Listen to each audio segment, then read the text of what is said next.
It is Friday, and it is the 4th of August.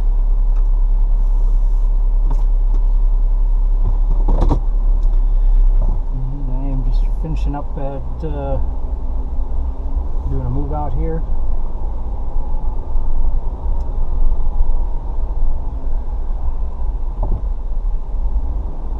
So, a couple of things. I recorded yesterday after I talked to see if I can remember how to get out of this neighborhood. Recorded yesterday after I talked with the city zoning department and found out that the food truck commissary concept and the spot that I have picked out is not going to work. So there was a couple of different options for proceeding.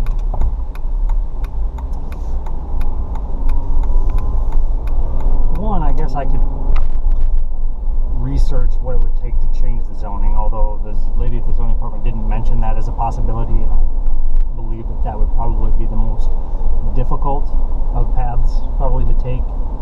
But I got back into the office and I started doing research on the other commissaries in town and what they were zoned. This location that I am considering is zoned Commercial 3, C3. And most of the other commissaries are in C2 zoning. So I don't know what...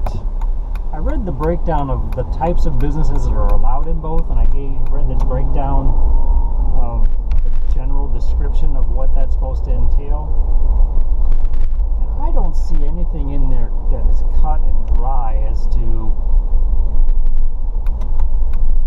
not having the ability to put a food truck commissary in a C3 zoned location.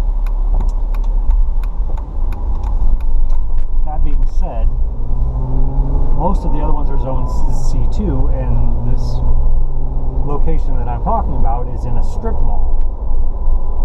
Now, one end of that strip mall is zone C2, the other is zone C3, so I don't know what the difference is between zoning categories on both of those sides of that, because there's a variety of different businesses that are in there.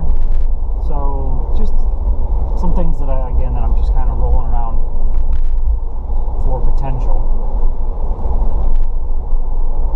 And since that car wash is kind of an independent spot, should have an independent address, I'm wondering if we can do some kind of hybrid and rezone that specifically for C2, because that still falls under that C3 commercial, but the description of C2 fits that car wash better than I think the C3, I don't know. So that's just something that I've been kind of kicking around. What she had proposed and what I had even considered from a financial standpoint was starting with just a restaurant location and then eventually adding on the commissary later.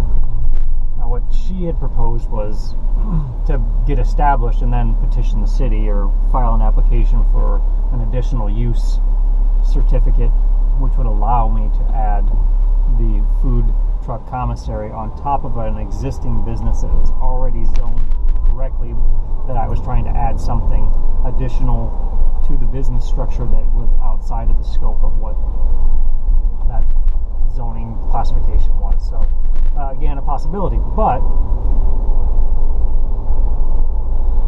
I have a limited budget to do this, and that location was specifically designed as a commissary. In my planning, that location I had no interest in until I kind of had this idea of the commissary using that car wash next door. So it's a small space. I could swing the lease payments, I think, relatively easily. But if the owner of that building does not foot the bill for the build out, finish out, and putting in the kitchen that I need and the bathrooms that I need and the infrastructure, the wiring, the plumbing, and everything that I need to make my business happen, if I am required to do that myself, I could make it work, but then I would have invested into that spot, and I'm basically locked into that spot until I make enough money to be able to move somewhere else. And it's kind of a gamble I see as trying to get that up and running as a business and spend the money to do that with the anticipation of converting it to, or expanding that to include the commissary business, which is what, again, that concept was specifically developed by me for that specific location. And if you can't do the commissary, what's the point in investing that money to be stuck with just a restaurant? I could do that anywhere. So after researching all that yesterday, I started looking to see what kind of restaurant sites were out there that didn't require much in the lines of setup. It wasn't going to require, installing hoods and gas lines, and just a preset restaurant, something that would be a little bit more of a turnkey operation. And I found a couple, actually a few, in areas that I was interested in. Still kind of keeping the commissary idea going in the back of my head, just because of the feedback that I got from the health department and the potential that's there, because that does have a lot of potential for drawing in revenue, especially if I'm the only one in town and the city makes it necessary for all food trucks to come to me. I can make some money off that.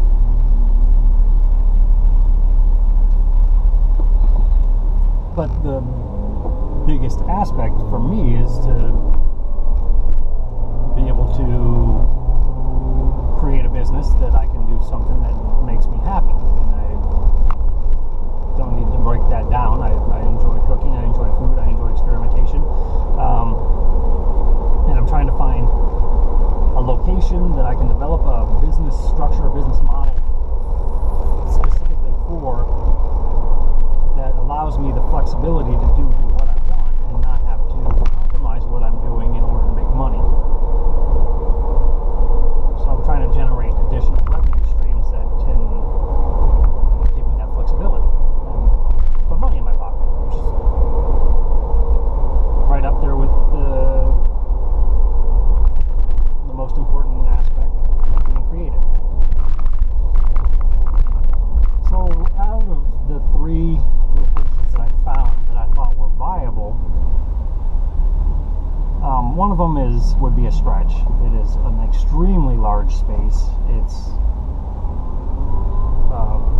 much higher in rent than any of the places that I've looked at already, and I would basically have to commit to a full-blown, full-scale restaurant with full staff, full everything, which is not completely out of the question. It's not really what I want to do, because then I'm going to be required to hire a culinary team and a service staff and managers to manage it so that I am free to do the things that I want to do. Finishing this book and setting off on a public speaking career is part of this as well, and I need the flexibility to be able to travel and do that. And on a large scale restaurant, I'm going to have to, again, I know how to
to make improvements in our lives, and moving to San Antonio, just packing up and moving, that seemed exciting. It seemed like an option, and it's the first time we considered that as an option.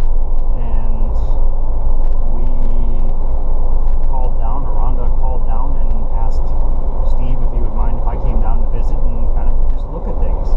And again, the whole idea was I was operating a handyman business from home. It was just a part-time thing. I was just trying to make some money, make ends meet, put food on the table while we were trying to figure out what we were going to do, because at that time we didn't have jobs. The place we were working at closed down, and we were waiting for it to reopen, but there was no timeline on that, and we were falling further and further behind, and it was stressful. So we were just looking for that new start. So I borrowed money from my parents and bought a plane ticket and flew down here to San Antonio for the weekend, and I just wanted to see the city. And Steve took me around and showed me, the Riverwalk, and drove me around town and showed me the loops and where things were at, and the higher end portions of town, and the lower end portions of town, and just gave me a good idea of what San Antonio had to offer. And we talked a little bit about what it would take for me to be able to start a handyman business there. But we also talked about my restaurant background and the possibility of coming down and working in a restaurant. So he made some calls to some people that he knew and got a referral and a point of contact at a restaurant, and drove me over to this restaurant so I could go in and introduce myself and talk to the chef or the sous chef, whoever happened to be there, which turned out to be the sous chef, about the restaurant scene in San Antonio and how I might fit into that, and what to expect, and the market, and just a variety of different things. So he made those calls and made that arrangement and drove me over to it. Well, this restaurant that I went to in 2007 and sat and talked to the sous chef about what it would be like to come down here and work in restaurants in San Antonio, was one of these ones that I'm now currently considering. So there's a connection to my past from this, which I like. I like that kind of stuff. So I'm looking at this spot, and there's two in this little tiny strip mall. There's three suites here, and one of them is a cleaners, and the other two are these two restaurant spots. I have interest in both of them. They're both roughly the same size, have kind of the same attributes. There's some differences in them, but when I called and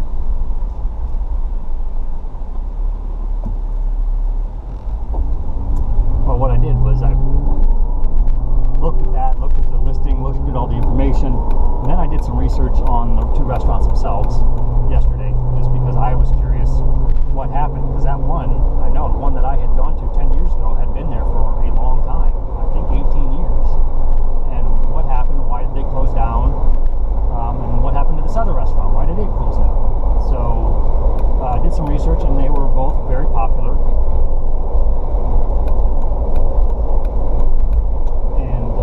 Had a pretty good following. They had very positive internet ratings, Yelp, Google. They had a pretty strong following. It looked like they both did a pretty decent business. And the one, like I said, I'm pretty sure, if I read it right, was in business for 18 years in that location. And found out that there was a fire in one side, and the side that I was not familiar with. And the other side, they did an interview with the owner chef of that location, and when he was closing, made the decision to close that down, which was just this year.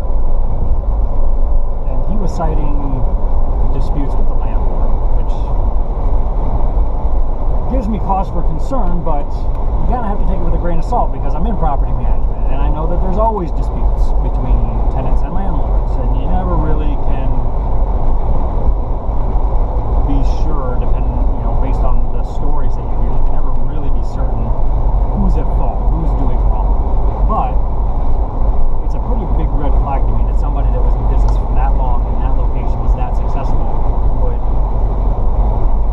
just close down shop because of a dispute with the landlord. So I'm curious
that's in there. It looks like there's inventory in there. I mean, I saw liquor bottles, and I don't know if they were just decorative or if they're actually the liquor stock is still in there.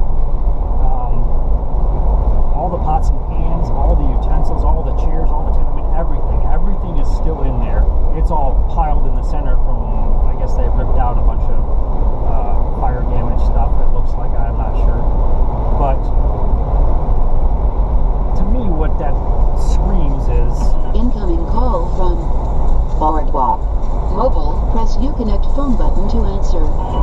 Hello? Hey, Jason. What's up? Hey, Cypress Mist. Can I give it a lockbox to Blanca so we can get an estimate for things that we're going to do over there, or did you think that we didn't need to do anything with that anymore? I thought Red Wagon was putting a lockbox on there and giving us the code so that we can access it. No. That's what it said in that email. It said they will be putting their lockbox on there and giving us code so that our vendors could access to do what was ever needed. I mean, I'll look it up again. So I did not put one on there. We don't have any more lockboxes, and I'm not putting one on there. We have a couple new ones still left, but I have a handful more properties that need to go on the market, and they need to go for that. So if Red Wagon's taking them over, they need to put their lockbox on there. The only thing that I saw in there that needed to be done was those touch-ups, and it just depends, you know. My guess is Tim's going to want to hold them responsible for that because they did the wrong touch-ups, and he's going to want it repainted and their deposit charged, which I'm fine with if that's the decision he makes. But someone's going to have to get a bid. Someone's going to have to evaluate it and see what they think. And so they're going to have to pick up keys here in the office for Cypress Mist. Yes. Okay, sounds good. Okay, that's what we'll do. And put their lockbox on there and then share their lockbox code with us so that we can do whatever needs to be. The tenant left it spotless. They really did. They did a fantastic job. It was one of the better move-outs that I've had in a while, except for that touch-up painting. Okay. So, okay, yeah. Sounds good. Okay. All right, well, I'm going to respond to one of their emails that they just sent to us and let them know that, okay? Yeah, I just saw that one come through. Okay, I'm just going to let them know something. I would tell them that, yeah, take that one. It's ready to go. The inspection is done. The inspection's done, and then we only need to get an estimate for one thing and just share the code when you have it on there. My preference would be that they do that they get their vendor to give a bid for doing those touch-ups, and they just send us the invoice so I can do the deposit. Our vendors are tied up enough with our properties, the ones we're going to continue to manage. If we're losing it, we're not making any money off it, I feel no sense of obligation to finish that out. His new management company can take care of it. Okay, anyway, well, that's my opinion. Everybody's going to be CC'd on the response, and we'll see what happens. I got it. Okay. Yep. Bye.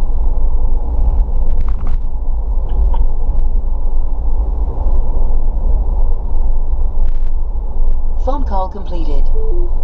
So picking up where I left off, if I can remember where I left off, I believe what I was saying is my hunch is on this that he wasn't able to operate anymore. He felt like he didn't need to pay rent anymore. Just stopped operating, stopped paying rent. They chose to enforce the lease, locked that building up and seized all of his property that was in there in lieu of rent.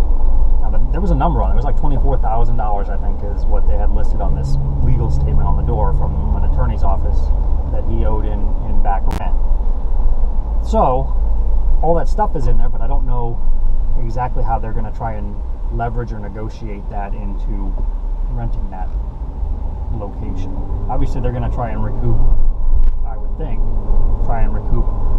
whatever they have in lost rent revenue, and then by either selling that or factoring it into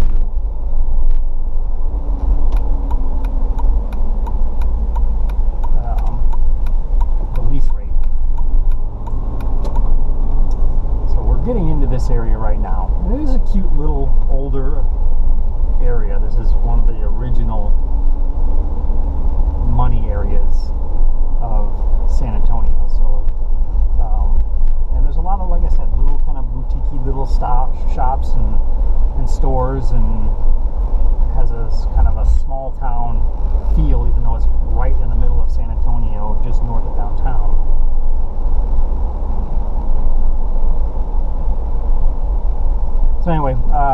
a call today to the listing agent and told him I was interested in it, and I have an appointment to meet him there at 3:30. It is now 3:25, and we're just rounding the corner to where the location is at, and I'll be pulling in, and I guess I'll wait and see if he shows up. So we'll see. Like I said, I'm curious, and I'm not abandoning my original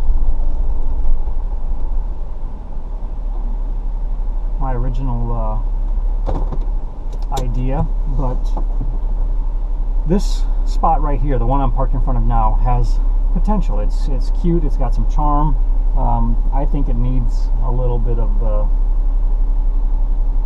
TLC from the exterior. The inside obviously needs some work, but I talked to the listing agent today, and he said that they have the insurance money. They're sitting on it.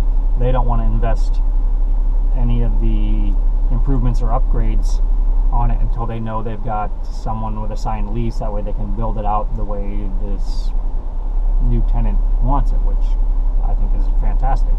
And I think that could play to my benefit. So, but I need to get inside. I mean, I was able to look through the glass yesterday, and I see potential there. I see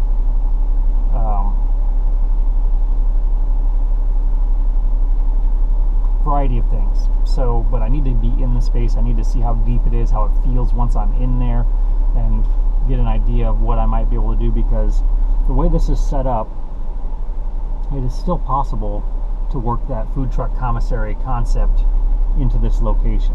It does have a side access door. I see the potential of building a covered drive up right next to it and work that into it. This is a little bit more of a, this might be my guy right here, and it looks like it is. So I'm gonna go take care of my business, and I'll finish this later.